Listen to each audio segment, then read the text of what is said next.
महाराज जी, अमावस्या के दिन लाखों लोग चित्रकूट आते हैं। कोई अपराध धाम में आकर भक्तों से हो जाता है तो उसका निवारण कैसे हो महाराज? एक होता है अनजान में किया हुआ अपराध, अनजान में अपराध, और एक होता है जानकर किया हुआ अपराध। जानकर किया हुआ अपराध धाम का वज्र की लीक के समान होता है, उसे भोगना पड़ता है, बड़ा भयानक होता है। इसीलिए जैसे संसार में पाप बन जाए तो तीर्थों में चले जाए, तीर्थावगान करे तो पाप नष्ट हो जाते हैं। तीर्थों में पाप हो जाए तो प्रयागराज तीर्थराज है, संगम त्रिवेणी, वहां स्नान करने से पाप नष्ट हो जाते हैं।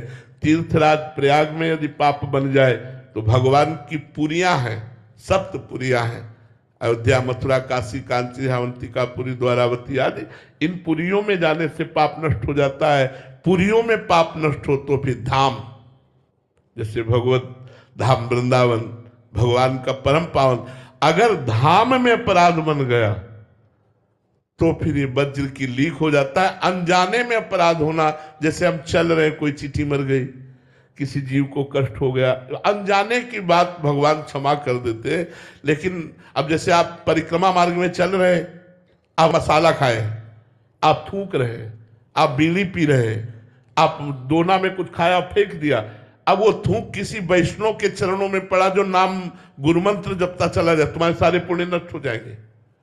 वो जूठा दोना किसी वैष्णव के पैर में लगा, तुम्हारे सारे पुण्य नष्ट हो जाएंगे। अच्छा, यहां आकर जो गलत आचरण किए जाते हैं वो दुर्गति कर देते हैं। जैसे उपजाऊ भूमि में जो भी पड़ेगा वो बहुत ज्यादा प्रभाव दिखाएगा, ऐसे ये उपजाऊ भूमि है। अगर यहाँ 1 रुपया दान करोगे तो लाखों रुपया दान के बराबर है। 1 माला जप करोगे तो लाखों माला के बराबर है, और 1 पाप करोगे तो लाखों पाप के बराबर है। इसलिए धाम वास करने के लिए बिल्कुल बच्चा बनकर भगवान की शरण में होकर के धाम वास करे, यहाँ पाप ना होने पावे, अपराध ना होने पावे।